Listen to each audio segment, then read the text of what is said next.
Hey everyone, so I wanted to talk about the Fed raising rates by 3/4 of a point on November 2nd of 2022. And what does that mean for our economy at this time, right? As we know, rates were already hovering around that 7% for those with a 700 credit score, right?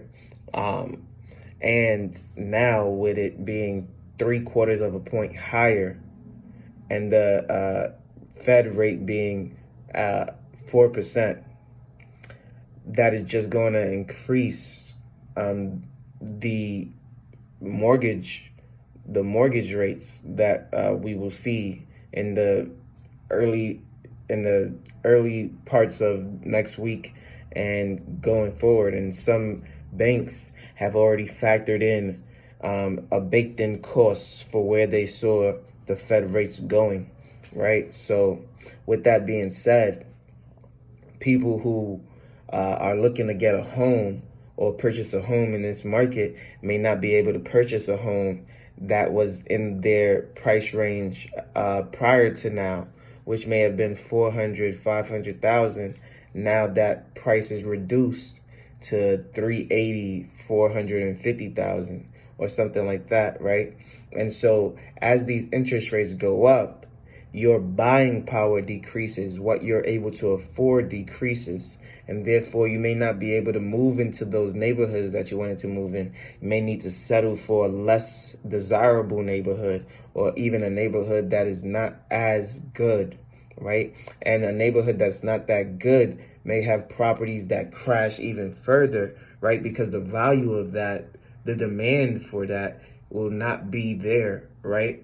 And so the demand in a better neighborhood is going to be there. And so values won't crash as much, especially for those properties in that $400,000 to $500,000 range. Once you get to that $1 million property range, you're going to see huge fluctuations in price where properties may even go down $200,000 in a single year just to sell, right? And so you want to, where demand is highest is going to be in that $300,000, $400,000 range where most people can afford. You're not going to see values on those properties drop as much.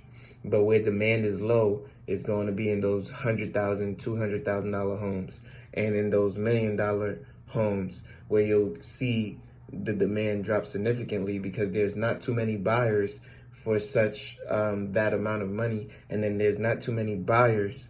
There are more renters in the market where there are $200,000 and $100,000 properties. And so where these interest rates are continuing to increase, you're going to see those who may have been able to afford a $400,000 home settle for something around $320,000 or $330,000. And those who were able to afford a $300,000 home may settle for something in the 270 range or 250 range just to get into something and not have their money being eaten away by inflation and rent, right? They rather have a mortgage on that. And so that's where our economy is going. You'll see people still buy into markets where it is still cheap, accessible, and in good neighborhoods, which I am proud to say that I invested in a neighborhood that that was a B class area. I also invested in a C class area, so I understand that there will be renters in a C class market. I also understand that the values on those properties are going to drop, but I also understand that I'm going to continue to get my rent because people are going to be pushed further into those housing areas. And so I am 100% happy with receiving my rent there and seeing the appreciation on that drop a little bit.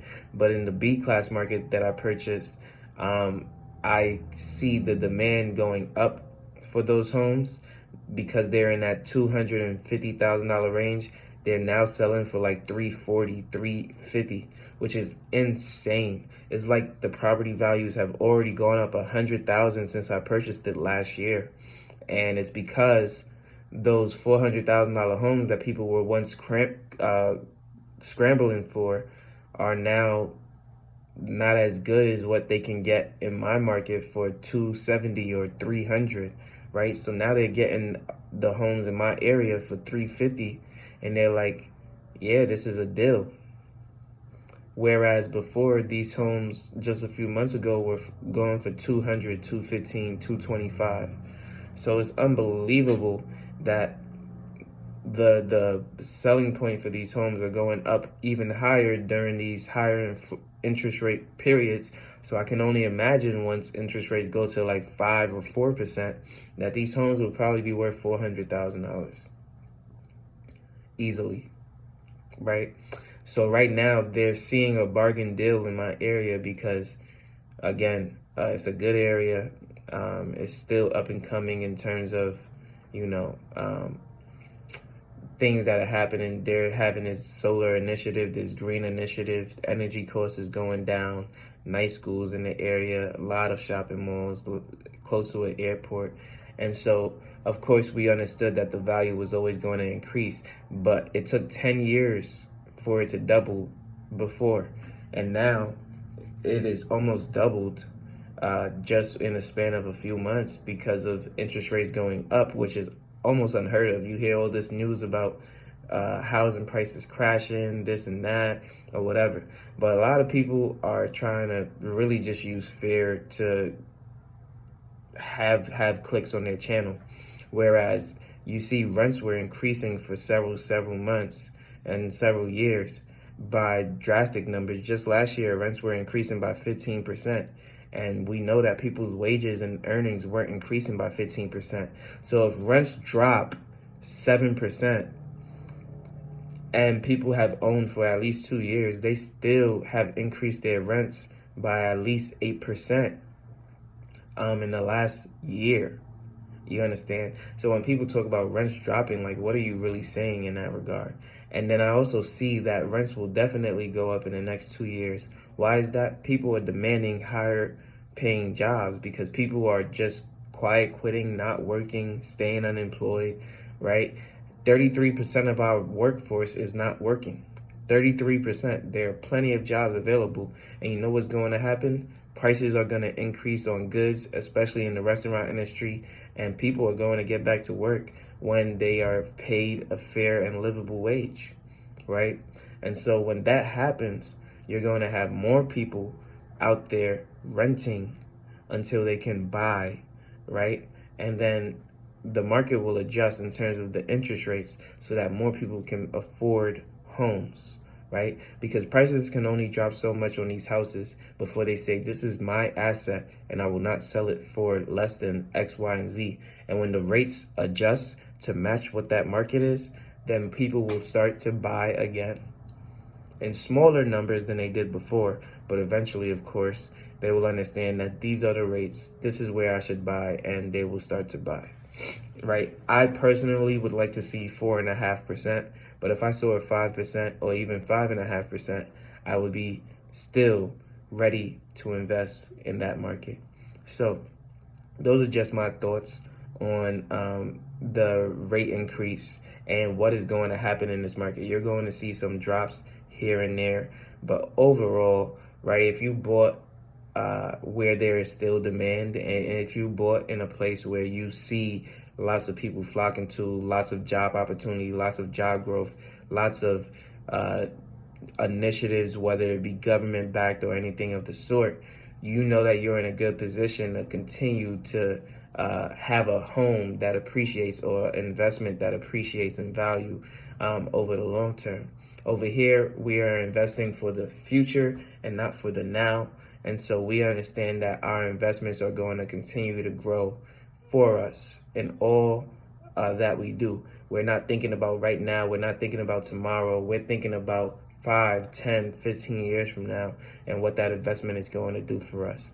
And so I understand that rates will eventually come back down. Our assets will continue to go up in value, which will provide us an opportunity to do whatever it is that we choose to do with it at that time. So again, I want to thank you all for tuning in. Like, comment, and subscribe if you appreciate my insight into the interest rate hike that had just happened, the Fed rate that had just increased. And let me know if you want to hear more about anything to do with the interest rate increases, that we should still, again, see more in the coming months. They are saying, the Fed is saying that they want to continue to monitor the market and determine whether or not they should still increase rates, and whether it be 3/4 of a point or half of a point or even a quarter of a point, they still intend to increase rates, because it is a long-term game. It's a long-term effect that is trickling down into the market. It's not going to happen overnight where you see the effects of rate increases, right? It's going to take 2 months, 3 months, 4 months, 5 months. And then you're going to see some people who may even foreclose because their house is underwater and they have no value, right, in those homes, because they only put 3.5% down and their home has plummeted 20%. They may elect to just let it go. They may elect to just rent. They may elect to just have it foreclosed on. They may elect to not care for the home because a roof leak or a hurricane or this and that, and their insurance is not covering X, Y, and Z. And so you will see some people who just say, you know what, it's not worth it for me to be a homeowner at this time. I'll take the loss. I'll wait the 7 years if I have to, right? And so you'll definitely see a lot more foreclosures hit the market because of these interest rates as well, which is going to add to the supply, which is going to lower the demand for a home. And so with even less demand in the market, property values will again decrease that much more. And so again, you want to continue to monitor what is going to go on with rates. If you are a buyer in this market, if you're looking to buy, I would say buy something that you can afford now in an area that is definitely decent and is not dropping like a rock. That way you maintain some value, and then when rates do go down eventually, if at all within the next year, 2 or 3, right? The Fed says they're not dropping rates in 2023 at all.